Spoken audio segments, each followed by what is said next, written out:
When people talk about the darkest panels in Berserk, they usually point to the graphic brutality of the Eclipse or something from the Conviction arc. And that makes sense. Those moments are horrifying by design, but in a world filled with apostles, demons, and unspeakable violence, I think it's easy to miss a different kind of horror, one that's a little bit quieter, more intimate, and has real world implications.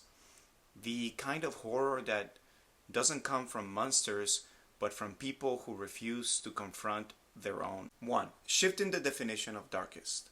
Berserk constantly tries to make us uncomfortable, and not just with violence, but also with moral failure. And the most disturbing moments in the series aren't always tied to gore. Sometimes they're the moments where pain turns into entitlement, where suffering becomes an excuse. That's why, for me, the darkest panel in the series doesn't involve apostles or rituals. It involves Guts and Casca. The darkest panel. After the Tower of Conviction, as Casca and Guts continue their journeys, Casca wanders off and is attacked by a group of men. She survives, she kills them, but by the time Guts arrives, he realizes what happened to her. And in that moment, everything Guts has refused to confront finally surfaces. He screams, "No!" Not just in horror, but also in frustration, and then, driven by misplaced rage and grief and entitlement, he attacks her.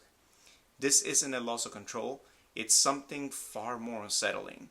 It's a broken man projecting his pain onto the person who has suffered the most. Why this moment matters. The uncomfortable truth is that this reaction is very real.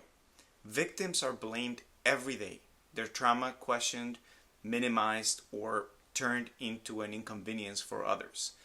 This mindset isn't new. Even ancient laws blame victims for not resisting enough or turning survival into guilt. And here Guts does exactly that.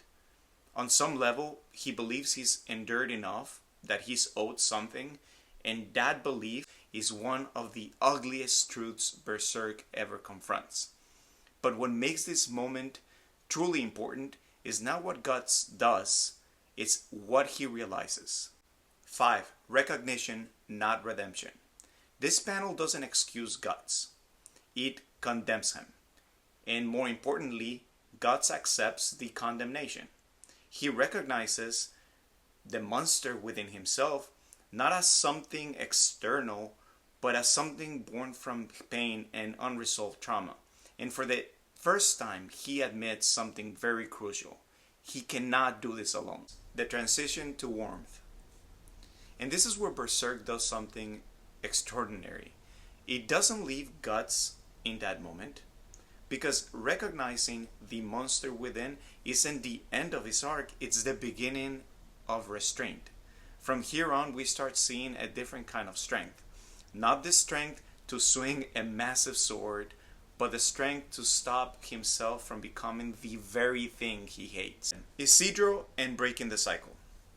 Guts mentoring Isidro is beautiful. It's responsibility. He teaches him how to fight, but more importantly, when not to. He shuts down reckless bravado. He prioritizes survival over glory. He's still reckless himself, but he refuses to let Isidro do the same. These moments are warm because they show Guts refusing to pass his trauma forward. Isidro represents who Guts could have been and who he might have created if he hadn't confronted himself. In Berserk, the darkest moments show us what unchecked pain can do. But the heartwarming ones show us what accountability looks like after the damage is done. And that's why the series isn't asking us to fear monsters. It's asking us to recognize the monsters we are capable of becoming and choosing not to be them.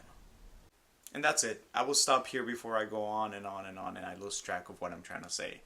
And I want to ask you to pick your darkest or most beautiful moments in Berserk and share them with me in the comments. I look forward to reading.